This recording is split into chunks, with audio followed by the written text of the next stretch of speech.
बिस्मिल्लाहिर्रहमानिर्रहीम, अस्सलाम वालेकुम, वेलकम टू माय किचन। आज मैं आपको ओजरी को साफ़ करने और धोने का बिल्कुल परफेक्ट तरीका बताऊंगी, जिससे आप भी ओजरी को बिल्कुल बेहतरीन तरीके से धो सकेंगे और साफ़ कर सकेंगे। तो सबसे पहले मैं ये इस तरीके से इसके बड़े बड़े से पीसेस कर लूँगी। ये देखिए इस तरीके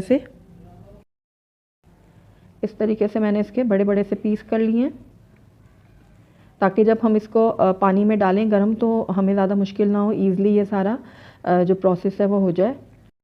तो यहाँ पर मैंने एक पतीली में पानी गर्म कर लिया है, ये अच्छा गर्म पानी है। उसके बाद मैंने फ्लेम को ऑफ़ कर दिया था। अब मैं एक एक पीस उठाऊंगी ओजरी का और इसको इस तरीके से पानी के अंदर डालूंगी गर्म पानी में, और तकरीबन 20 सेकंड के लिए मैं इस पीस को इसी पानी में रहने दूंगी।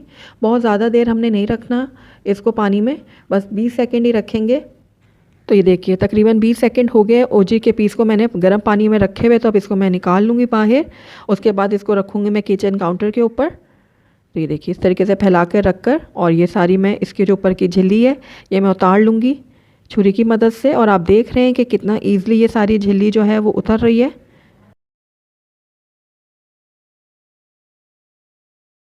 तो ये देखिए छुरी की मदद से बहुत ही आसानी से ये उतर रही है इसके ऊपर की झिल्ली। ये देखिए तो इस तरीके से मैंने सारा ये उतार लिया है। ये बहुत ही साफ़ सुथरी से हमारी ओजरी हो गई है। ये देखिए बिल्कुल क्लीन हो गई है। तो बस इसी तरीके से मैं बाकी की ओजरियों के भी ऊपर की झिल्ली उतार लूँगी इस तरीके से। बस 20-20 सेकंड के लिए ओजरी के पीसीस को हम रखेंगे गर्म पानी में।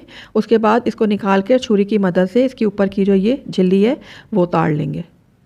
तो सारी ओजरी की झिल्लियों को मैंने अच्छे से साफ़ कर लिया, और आप देख रहे हैं कि कितनी अच्छी से क्लीन हो चुकी है। ये देखिए एक ओजरी को मैंने पीसेस में करके किया था, और दूसरी ओजरी को ये मैंने इस तरीके से साबुत ही पानी में डाल लिया था, और उसके बाद इसके सारी जो ऊपर की स्किन है वो उतार ली थी। अब इसके मैं इस तरीके से पीसेस कर लूँगी। दरमियाने से हम इसके पीस करेंगे, ताकि इसके हम जब छोटे छोटी बोटियाँ बनाएंगे तो हमें ज़्यादा मुश्किल ना हो। तो ये देखिए बड़े बड़े पीस करने के बाद इसके अब मैं छोटे छोटे से पीस करूँगी। जितने आपको चाहिए पीस आप उस हिसाब से इसके छोटी छोटी सी बोटियाँ बना लें। ये देखिए इस तरीके से मैं छोटी छोटी सी इसकी बोटियाँ बना लूँगी। उसके बाद एक एक बोटी को उठाकर मैं इसको दोबारा से धोऊँगी। इसके पीछे थोड़ी बहुत झिल्ली रह जाती है तो वो भी अच्छे से साफ़ हो जाए। तो ये देखिए एक एक बोटी को उठाकर मैं इस तरीके से धो रही हूँ। छोटी बोटियों को धोना ज़्यादा आसान होता है, इसलिए मैंने छोटी छोटी बोटियों को करके इसको धोया है। तो अब ये जो हमारी ओजरी है बिल्कुल साफ़ है, लेकिन इसकी एक मखसूस स्मेल होती है, उसको ख़त्म करने के लिए इसके अंदर मैं ऐड करूँगी नमक। तो यहाँ पर मैं 3 से 4 खाने के चम्मच नमक ऐड कर रही हूँ। तो नमक ऐड करने के बाद इसके अंदर दूसरा इंग्रेडिएंट मैं ऐड करूँगी लेमन जूस। लेमन जूस से भी ओजरी की जो स्मेल होती है वो ख़त्म हो जाती है। तो यहाँ पर मैंने 1/3 कप लेमन जूस ले लिया है, और इसको अब मैं डाल दूँगी ओजरी के ऊपर।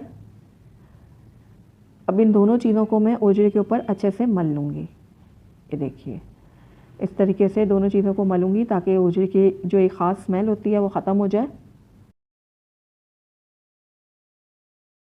को मज़ीद साफ़ और चमकदार बनाने के लिए इसके ऊपर मैं ऐड कर रही हूँ आटा। जो रेगुलर आटा होता है जिसकी हम रोटियाँ बनाते हैं, वो मैं इसके ऊपर डाल रही हूँ तकरीबन 1 कप। अब आटे को भी मैं ओजरी के साथ अच्छे से मल लूँगी। ये देखिए अच्छे से हमने ओजरी के ऊपर आटे को मलना है, ताकि ओजरी जो है मज़ीद साफ़ सुथरी हो जाए और सफ़ेद हो जाए। तो बस अच्छे से मैंने इन तीनों चीज़ों को ओजरी के साथ मल लिया है इस तरीके से। अब इसको मैं तकरीबन 2 घंटे के लिए ऐसे ही छोड़ दूँगी, और उसके बाद हम इसको अच्छे से वॉश करेंगे।